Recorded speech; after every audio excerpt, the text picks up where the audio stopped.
केरल के वायनाड में भूस्खलन के रूप में आई आपदा ने कई सौ जानें ले ली हैं। इसी बीच राहुल गांधी, जो कि वायनाड से सांसद रह चुके हैं, उन्होंने वायनाड का दौरा किया, जिसमें 2 रिलीफ कैंप, 2 मेडिकल कॉलेज और लैंडस्लाइड स्पॉट शामिल है। राहुल ने इन जगहों पर जाके जो बचाव कार्य चल रहे हैं उनकी समीक्षा की, साथ ही साथ जो पीड़ित परिवार है उनको दिलासा दिया और उनके साथ बातचीत की, और उसके साथ साथ जो कार्यकर्ता केरल कांग्रेस के मौजूद हैं उनको भी निर्देश दिए कि जो पर्याप्त चीज़ें, लोगों की मदद जिनसे की जा सकती है, उन पर कोई भी कमी ना छोड़ी जाए और हर एक व्यक्ति को पूर्ण रूप से जो भी जरूरत का सामान है वो उन तक पहुंचाया जाए। इसी बीच राहुल गांधी ने बचाव कार्यों में तेजी लाने को लेकर और साथ ही साथ जो लोग घर से बेघर हो गए उनके लिए पुनर्वास की व्यवस्था की बात की है और कहा है कि भूस्खलन में लगातार वृद्धि हो रही है, जिसके लिए बचाव कार्यों में जल्द से जल्द तेजी लानी चाहिए। लगातार राहुल ने रक्षा मंत्री राजनाथ सिंह और केरल के मुख्यमंत्री से संपर्क साधा हुआ है और इसी बीच उनके साथ वायनाड के दौरे पर बहन प्रियंका गांधी वाड्रा भी मौजूद थी, जिन्होंने पीड़ित परिवारों से मुलाकात की है और उन्होंने दिलासा बांधने की कोशिश की है। कैमरा पर्सन आलोक सक्सेना के साथ प्रशांत यागी, भारत एक्सप्रेस, दिल्ली। झारखंड विधानसभा में बुधवार देर रात शुरू हुआ हंगामा गुरुवार को भी बदस्तूर जारी रहा। दरअसल बुधवार को 2 बजे के बाद लगातार विपक्ष का हंगामा शुरू हुआ और हंगामा बढ़ता चला गया। देर रात जो है विधानसभा की कार्रवाई खत्म होने के बाद भी विपक्ष के तमाम सदस्य जो हैं वो वेल में ही धरने पर बैठे रहे और उन लोगों ने साफ कर दिया कि वे लोग यहाँ से तब तक नहीं हटेंगे जब तक अपने वायदों पर मुख्यमंत्री खुद सदन में जवाब नहीं देंगे। इस बीच गुरुवार को कई ऐसी घटनाएं हुई जो लोकतंत्र के लिए कहीं से भी मर्यादित नहीं मानी जा सकती। अध्यक्ष महोदय ने अंदर किसी को भी जाने से मना कर दिया। विधायकों की दवाइयां तक लेकर के अंदर नहीं जाने दिया गया। खास करके विपक्षी विधायकों के बारे में ये बातें मैंने खुद से देखी। मीडिया कर्मियों को भी अंदर जाने से सीधे मना कर दिया गया। कुछ एक चुनिंदा जो अध्यक्ष या विधानसभा के चहेते पत्रकार थे उनको जाने का मौका दिया गया। लेकिन जिस तरह की चीजें हुई, विपक्ष का विरोध लगातार जारी रहा और अंततः 18 विधायकों को, विपक्ष के 18 विधायकों को अध्यक्ष ने विधानसभा की कार्रवाई से सस्पेंड कर दिया। अब देखना है जवाब किसे देना पड़ता है। भारत एक्सप्रेस के लिए कैमरामैन धर्मेंद्र के साथ मधुकर आनंद, झारखंड विधानसभा, रांची। आम आदमी पार्टी के राज्यसभा सांसद और दिल्ली के पूर्व महिला आयोग के अध्यक्ष स्वाति मालीवाल के साथ मारपीट के आरोप में तिहाड़ जेल में बंद विभव कुमार की ओर से दायर जमानत याचिका पर सुनवाई करते हुए जस्टिस सूर्यकांत ने कहा कि यह सीएम आवास है या गुंडा रखने का जगह। कोर्ट ने यह भी कहा कि जिस परिस्थिति में स्वाति मालीवाल वहां पहुंची थी उसे यह समझना चाहिए कि उनकी स्थिति क्या थी और यह भी सोचना चाहिए था कि वह एक महिला थी। कोर्ट ने कहा कि यहां पर राजनीतिक रंग देने की कोशिश न की जाए। कोर्ट ने सिंघवी की दलीलों पर कहा कि आप ऐसे दलीलें पेश कर रहे हैं जैसे लगता है कि कोई गुंडा प्रवेश कर गया हो। हालांकि सिंघवी ने कहा कि इस मामले में बढ़ा चढ़ा करके एमएलसी रिपोर्ट में दिखाया गया है। मामला साधारण था लेकिन गंभीर चोटें दिखाई गई है। जमानत इन्हें मिलनी चाहिए। निचली अदालत ने 2 बार जमानत इसलिए खारिज की और कहा कि सबूतों के साथ छेड़छाड़ हो सकते हैं। तो आखिर सबूतों के साथ छेड़छाड़ कैसे हो सकता है? अब कोर्ट ने इस मामले में दिल्ली पुलिस को नोटिस जारी कर जवाब मांगा है। 7 अगस्त को कोर्ट इस मामले में अगला सुनवाई करेगा। तो देखना होगा कि विभव कुमार को सुप्रीम कोर्ट से राहत मिलती है या नहीं। भारत एक्सप्रेस के लिए कैमरा पर्सन हुक्म सिंह के साथ गोपाल कृष्ण। जम्मू संभाग में बढ़ रहे आतंकी हमलों के बाद जिस तरह से लगातार अलग अलग इलाकों में संदिग्ध देखे गए, उसके बाद पूरे जम्मू संभाग में सर्च ऑपरेशन लगातार पिछले काफी समय से जारी है।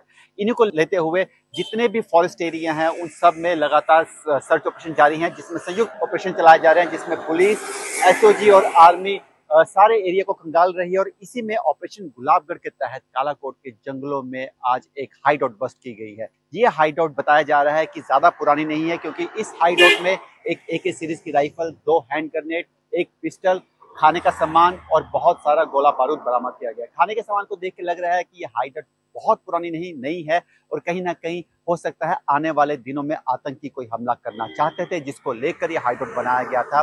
फिलहाल इस हाईडोट के बस्ट होने से लग रहा है कि कोई आतंकी हमला जो होने वाला था उसको टाल दिया गया है, लेकिन सेना के लिए बहुत बड़ी कामयाबी है, क्योंकि पिछले काफी समय से इसी जंगल के पास के एरियाज की बात करें, जिस तरह बाजीमल या अभी कुछ समय पहले ख्वास के जंगलों में भी जो ऑपरेशन किया गया था, उसके बाद से इन एरियाज को लगातार खंगाला जा रहा था और अब इस हाईडोट के बाद और भी हाईडोट्स को बस्ट करने की कोशिश लगातार जारी है, कायबा जारी है। जिस तरह से अभी कुछ दिन पहले भी ओवरग्राउंड वर्कर्स पकड़े गए, कल भी परसों भी एक पुल से ओवरग्राउंड वर्कर पकड़ा गया है, तो काफी ज्यादा जो तादाद में जानकारियां प्राप्त हो रही हैं, जिससे अब जो है जम्मू संभाग में आतंकवाद को कंट्रोल करने में बहुत मदद मिलेगी। विकास अब्रोल, भारत एक्सप्रेस के लिए जम्मू से। अगस्त शुरू होते ही मध्य प्रदेश में एक बार फिर बारिश का दौर शुरू हो गया है और 1 अगस्त को ही भोपाल सहित 19 जिलों में अलर्ट जारी किया है। भोपाल, नर्मदापुरम, ग्वालियर में सुबह से बारिश का दौर चल रहा है और देर रात तक ये बारिश का दौर जारी रहने की संभावना मौसम विभाग ने जताई है। जुलाई की अगर बात करें तो मध्य प्रदेश में कोटा पूरा हो चुका है, बल्कि सामान्य से ज़्यादा बारिश मध्य प्रदेश में हुई है। जुलाई में अगर बात करें तो पूरे मध्य प्रदेश में सामान्य से 7% बारिश ज़्यादा हुई है। अगर हम मध्य प्रदेश को 2 भागों में बांटें तो पूर्वी मध्य प्रदेश में अपेक्षाकृत सामान्य से कम बारिश यानी कि 1% ज़्यादा बारिश हुई है, मगर पश्चिमी मध्य प्रदेश में अगर देखें तो 14% ज़्यादा बारिश मध्य प्रदेश में हुई है। ओवरऑल पूरे मध्य प्रदेश में 7% सामान्य से ज़्यादा बारिश हो चुकी है। और मौसम विभाग ने जो बताया कि बंगाल की खाड़ी में जो एक एक्टिव सर्कुलेशन बना है उसके कारण मध्य प्रदेश में अच्छी खासी नमी मिलेगी, लिहाजा अगले 4 दिन पूरे मध्य प्रदेश में बारिश का दौर चलता रहेगा। ग्वालियर, नर्मदापुरम, सीहोर सहित 19 जिलों में अलर्ट जारी किया गया है। मध्य प्रदेश के जितने भी बांध हैं वो लगभग भर चुके हैं और अब उनके गेट खोलने की कगार पे हैं। कैमरामैन मनीष के साथ भारत एक्सप्रेस के लिए भोपाल से अजय भटनागर। मथुरा श्री कृष्ण जन्मभूमि में आज इलाहाबाद हाईकोर्ट ने मुस्लिम पक्ष की याचिका को खारिज कर दिया और हिंदू पक्ष की तरफ से दायर 18 याचिकाओं की जो सुनवाई है वो आज की गई है। ये जो फैसला है जस्टिस मेंग जैन की बेंच ने फैसला किया है। 4 महीने इस मामले में सुनवाई हुई है। हालांकि अब जो है अगली सुनवाई 12 अगस्त को की जाएगी। कह सकते हैं मुस्लिम पक्ष को एक बड़ा झटका मिला है। उसी जगह हिंदू पक्ष के जो वकील हैं उन्होंने काफ़ी ज़्यादा खुशी जाहिर की है और कहा है ये एक ऐतिहासिक फैसला है। वीडियो जर्नलिस्ट संजीव मिश्रा के साथ अनम फातिमा, भारत एक्सप्रेस, प्रयागराज।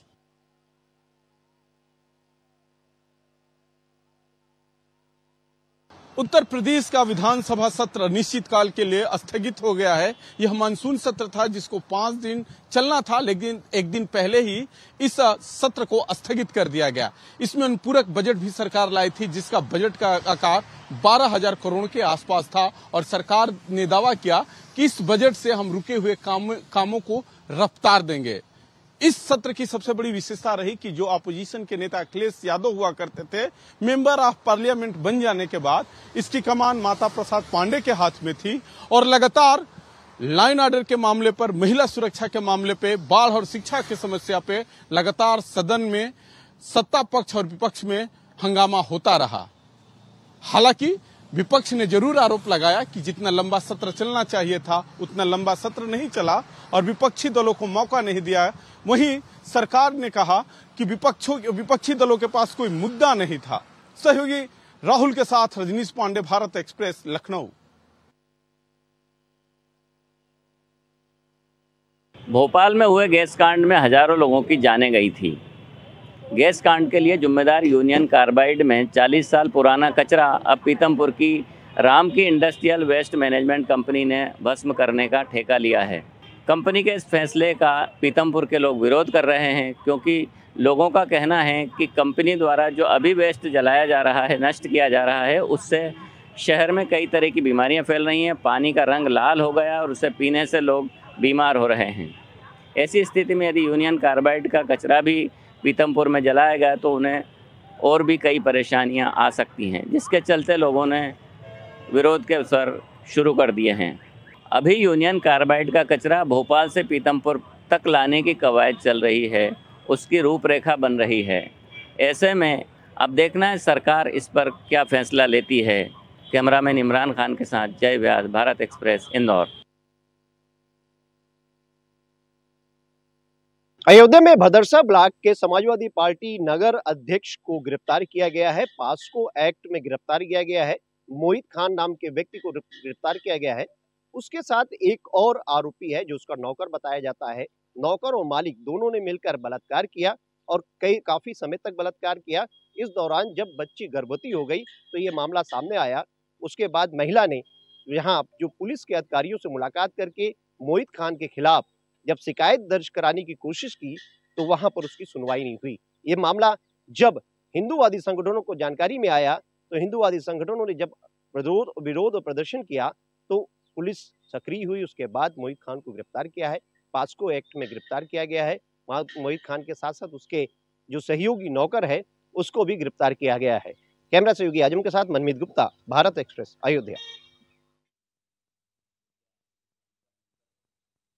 शिवसेना उद्धव ठाकरे गुट की तरफ से 4 अगस्त से लेकर 11 अगस्त तक भगवा सप्ताह मनाने का फैसला किया गया है। इस सप्ताह के जरिए प्रत्येक विधानसभा क्षेत्र में हर घर में मशाल और चुनाव चिन्ह पहुंचाना, इसके साथ ही साथ 50,000 से ज़्यादा सदस्यों का पंजीकृत करने का लक्ष्य रखा गया है। विधानसभा चुनाव के पृष्ठभूमि में भगवा सप्ताह मनाया जाएगा। आपको बता दें कि विधानसभा चुनाव को लेकर सभी पार्टियों की तरफ से जमीनी स्तर पर मतदाताओं को लुभाने की कोशिश जो है वो लगातार जारी है। इस दौरान बड़े पैमाने पर मतदाता पंजीकरण किया जाएगा। इसके अलावा विधानसभा चुनाव की तैयारी के लिए अधिकारियों को मतदाता सूचियों की दोबारा जांच करने का निर्देश भी दिया जाएगा। जिस तरीके से लगातार फिर चाहे वो शिवसेना हो, बीजेपी हो या फिर कांग्रेस, सभी पार्टियों की तरफ से अभी से विधानसभा चुनाव को लेकर मतदाताओं को लुभाने का जो सिलसिला है वो जारी है। इसके साथ ही साथ मतदाताओं के लिए कई ऐलान भी किए जा रहे हैं, लेकिन अभी तक सीट बंटवारे को लेकर किसी भी पार्टी में बात नहीं बन पाई है। अक्टूबर में विधानसभा चुनाव होने की जो संभावना है वो जताई गई है। अब ऐसे में ये देखना होगा कि जिस तरीके से पार्टियों की तरफ से अभी से रणनीति बनाई जा रही है उसका कितना फायदा मिलेगा। कैमरामैन बाला के साथ में अंशुल तिवारी, भारत एक्सप्रेस। दिल्ली के ओल्ड राजेंद्र नगर में कोचिंग में पानी भरने की वजह से 3 छात्रों की जान चली गई थी। उसके बाद ये पूरा मुद्दा जो है देश भर में गर्मा गया। दिल्ली हाई कोर्ट ने एमसीडी को फटकार लगाई। और अब बात की जाए तो यूपी के प्रयागराज में भी जहां जहां पर बेसमेंट में कोचिंग चलाई जा रही है वहां पर एक्शन लिया जा रहा है। भारत एक्सप्रेस की रिपोर्ट के बाद पीडीए जो है कल भी हरकत में आया और आज भी अभियान चलाया जा रहा है। जैसे अभी हम मौजूद हैं सिविल लाइन की, यहाँ पर डिजिटल लाइब्रेरी चलाई जाती थी। सैकड़ों संख्या में स्टूडेंट्स यहाँ पर आते थे और बाकायदा आप देखिए बेसमेंट के भीतर इसको बनाया गया था। यही वजह है कि पीडीए यहाँ पर आकर के बाकायदा सील कर दिया है। अब इस दुकान को हम कहेंगे डिजिटल लाइब्रेरी को अनाधिकृत होने की वजह से इस निर्माण को सील किया गया है। इस तरह की यहाँ पर सूचना भी लगाई गई है। जाहिर तौर पर अगर कोई घटना होती तो अकाउंटेबिलिटी किसी की नहीं तय होती है। कल 6 कोचिंग संस्थानों और डिजिटल लाइब्रेरी को बाकायदा सील किया गया है। आज भी पीडीए की तरफ से अभियान चलाया जा रहा है। जाहिर तौर पर छात्र जो हैं बहुत दूर से आते हैं, मेहनत करते हैं, कई घंटे की पढ़ाई के बाद एग्ज़ाम्स को क्रैक करने की कोशिश की कवायद में लगे रहते हैं। पेरेंट्स भी अपने गाड़ी कमाई भेजते हैं, लेकिन अगर तैयारी के दौरान इस तरह की लापरवाही की वजह से छात्रों की जान चली जाती है तो कहीं ना कहीं सवाल ज़रूर उठता है। हालांकि अब दिल्ली हाईकोर्ट सख्त है। अब देखना ये होगा कि पीडीए प्रयागराज में किन किन जगहों पर छापेमारी करके बेसमेंट में चल रही कोचिंग को सील करता है। वीडियो जर्नलिस्ट संजीव मिश्रा के साथ अभिषेक पांडे, भारत एक्सप्रेस, प्रयागराज।